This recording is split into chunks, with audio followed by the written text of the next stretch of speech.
Let's do a little Fairisle on the Brother 930. It would be the same for any of the Brother electronic machines, but without using the console. First thing we'll do is push 2 part buttons in.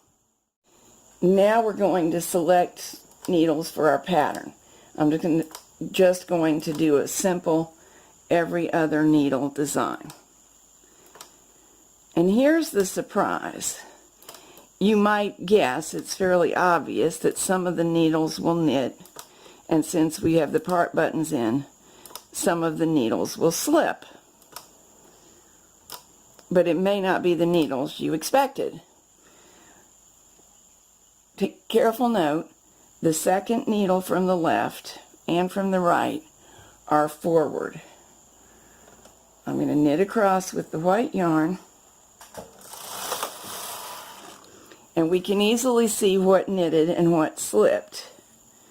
Obviously this knitted and this slipped because we can see the float that formed. That's the second needle. So the ones that were all the way forward were the ones that knitted. Now we're going to put those same ones back into forward position. Whoops, that won't work. And do the same again. You may wonder why anybody would even want to do this. One obvious reason is if your machine malfunctions, the electronics, while you were waiting to get that fixed, you could still do a little bit of decorative Fairisle hand selected. Now I'm going to select the alternate set, still leaving the part buttons on. So now needles 1, 3, 5, and so on come forward. Now back to the reasons we would want to do this. I wanted to do it here just to show you how, partly, but also because I'm working on an amount of Fairisle so small that setting up the electronics seemed like it might be more trouble than it was worth.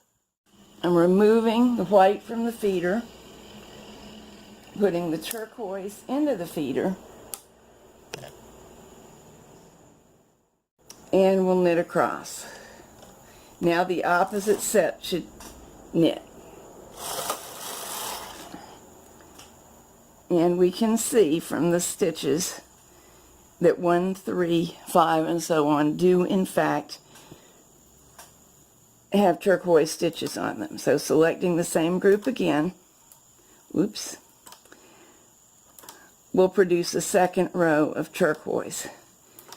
Generally, when you're doing hand selection of Fairisle, 2 rows at a time, alternating with 2 rows of the other set of needles working, is the way to go. It's not impossible to do it 1 row at a time, but it makes for a lot more ends and confusion, yarn ends that is.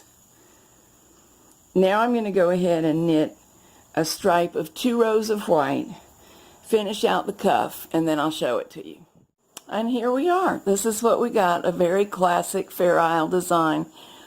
By putting 2 rows of plain white above and below the 2 Fairisle rows, it looks much more elaborate than it is, so you can get quite a bang for your little bitty buck. Note that we only have 2 rows of Fairisle, even though we knitted 4. That's because each pass of the carriage only knits half of the stitches, or whichever stitches are selected. It's not always exactly half. This is true on almost all methods of manually selecting Fairisle, not just on this machine. So you have to be aware and adjust your row count accordingly.